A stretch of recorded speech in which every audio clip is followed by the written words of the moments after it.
Hey everyone, welcome back and happy Thursday. All right, guys. Well, we have a few things to talk about. I love Up and Adam channel too because a lot of the times when we have celebrity news or entertainment news that has nothing to do with Bravo, I think that this is a great place to put it, especially like with the Diddy trial, Secret Lives of Mormon Wives sometimes. It's all over the place. But yeah, I really enjoy it. And by the way, I love that we are branching out. We launched upandadamlive.com. Tomorrow will be 1 week, and we have so many amazing people signing up for free, of course. It's always going to be free, where you get to join the comments and be a part of the conversation. But on that, we have royal news, celebrity news, everything in between. So now we're back to talk about some of this Bieber stuff and a little bit of Chrisley's. Smash the like button, comment below, and let us know where you're watching from. And let's dive right into this.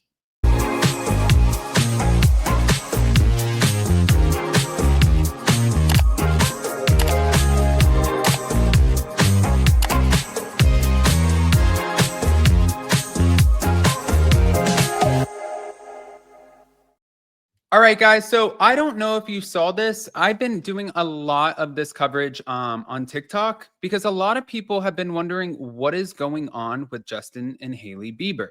Now, if you ever see videos of them, of course, we know that we have the Selena Gomez fans, we have the Justin Bieber fans. A lot of people feel like Hailey Bieber copies a lot of what Selena does, and they think that Selena was kind of the one that got away, and Justin just ended up with Hailey. He even said, I thought I was going to fix my relationship by getting married, and that didn't work.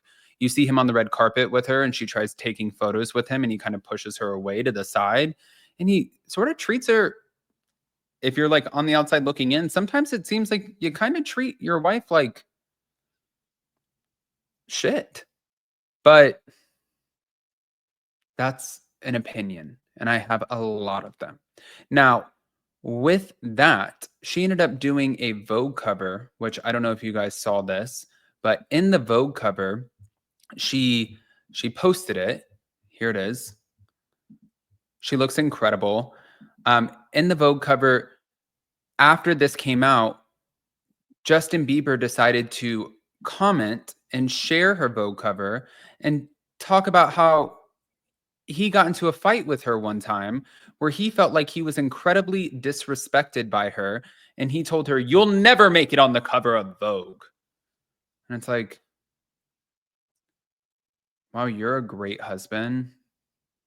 Like if my husband said things to me, like I couldn't do something or like I'll never be successful in something, I'd be like, you want to know what I'm going to be successful in? When I serve you with these divorce papers and then I finalize them, then I pop champagne and I send your ass packing. Like I just wouldn't put up with that, But this is the love of her life, and she does put up with it.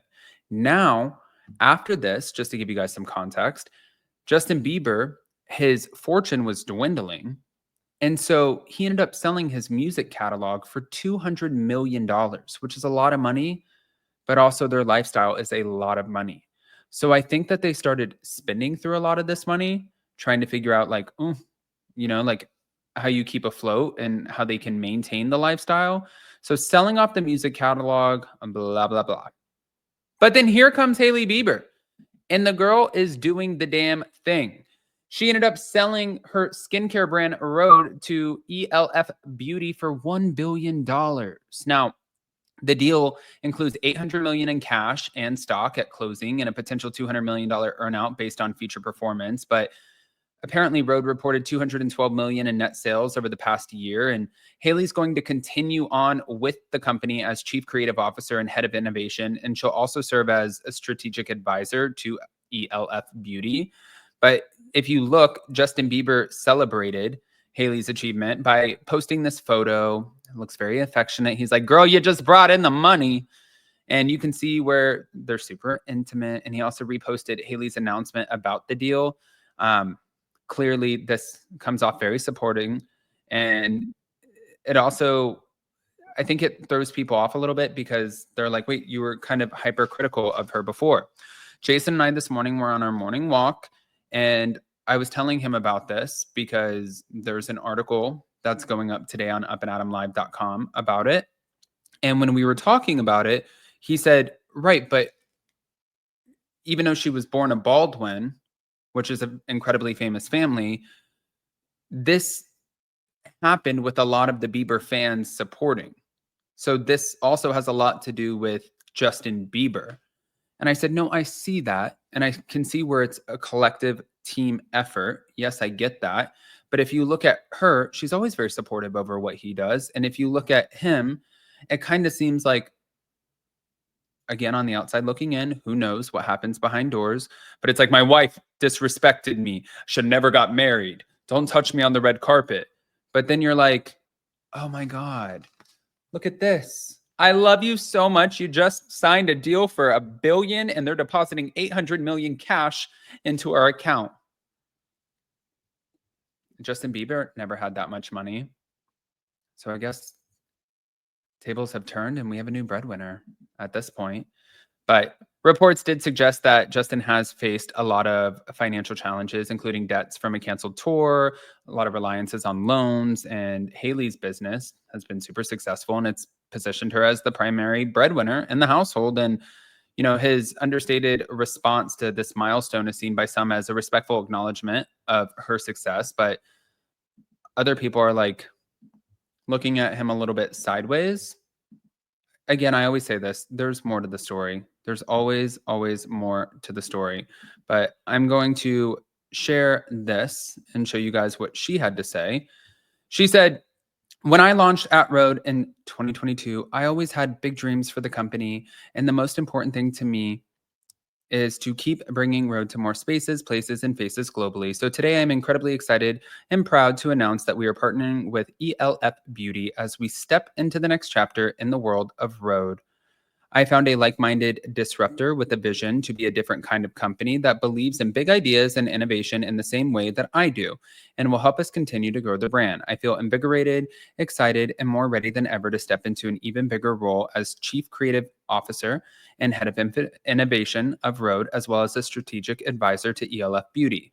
Thank you to the amazing Rhode team who have helped me build over the years. I couldn't have done it without all of you. And to our Rhode community, thank you for being the most supportive and for being on this journey. This next chapter is going to be even more incredible. As I've said, this is only the beginning. Yeah. Girl did it. She did it. And she looks like a damn boss doing it. So we're here to support.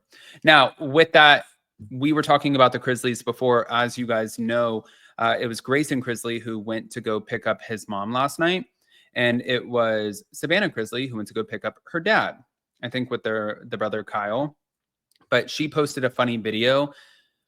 She's not showing his face. Julie has not been seen yet. Probably, and I would imagine because they don't look glamorous and stuff like that, you know. But also what I was hearing was there are reality TV cameras already up and catching them exiting the prisons. So I'm sure that that was a lot for them, but also a lot of excitement because look, you're not sitting in a prison cell for like the next 10 years. So, and your restitution is gone. But this was the video. We're getting home. What are you trying to get me to do? Huh? What are you trying to get me to do? Fill that muscle. Oh, yeah, fill the muscle. Yeah, I'm not gonna lie. It's hard. Oh, it's jacked. Jacked. Just wait.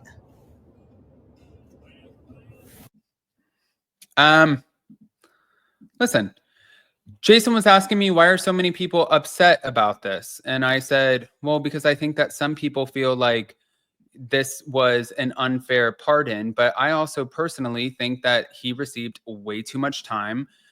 Both of them did for what they're being accused of, you know?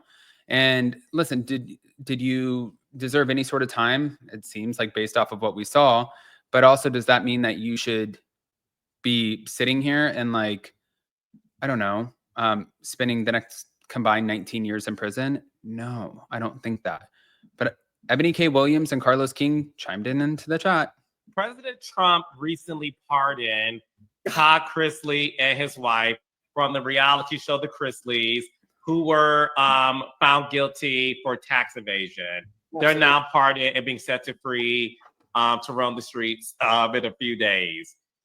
Do you think President Trump, if Puffy's found guilty. Is there a possibility of President Trump pardoning Diddy? Absolutely. Absolutely. And here are a few reasons I think it's more possible than some people are acknowledging. Number one, we know for sure that they have a pre-existing relationship. We know that. We've seen photos. I wouldn't be surprised if Puff was at Donald Trump's wedding to Melania. Like, we know they were at white parties together. We know that they partied. They're also both sons of New York City. Like, so there is a kind of cultural sphere in which they actually share occupancy, and they overlap in the timeline of that occupancy. Although Trump is much older, he kind of hit the peak of his pop cultural status at the same time as Sean Combs was up and coming. So these two are very familiar with each other. I'm not saying they're best friends, but they're very familiar with each other, and they operate and they respect the same kind of value system, which is power. Okay. I also think we know historically Trump has, and we see this right now on the political far right, they're taking on the mantle of free Tory Lanez. And a lot of people are kind of wondering, like, where is this coming from? Why is this white Republican congresswoman talking about free Tory Lanez? Why are some of these far right podcaster bros talking about free Tory Lanez? Well, it's a psychology, Carlos, that the far right has taken up and said that there's this class, if you will, this category, this sector of American men and boys, white, black, Hispanic, and otherwise, that feel America is too kind of woman friendly. It's too kind of on this equality shit. Okay. Honestly, I want to hear what you guys think. Guys, pop off in the comment section. I'm always opening the floor to all of the comments. Yeah, this one's gonna be an interesting one. And also, don't forget, you guys can go over to upandadamlive.com. Check it out. We have a ton of new articles out. You can see our latest videos. You can see we have the podcast up, a team of incredible writers, but we have celebrity news. We also have royal news. We have Bravo blinds. We have reviews, everything. So you guys can click on this little logo to the right, join for free. It's always going to be free. That way you get to engage in the conversation. Love you guys. See you later.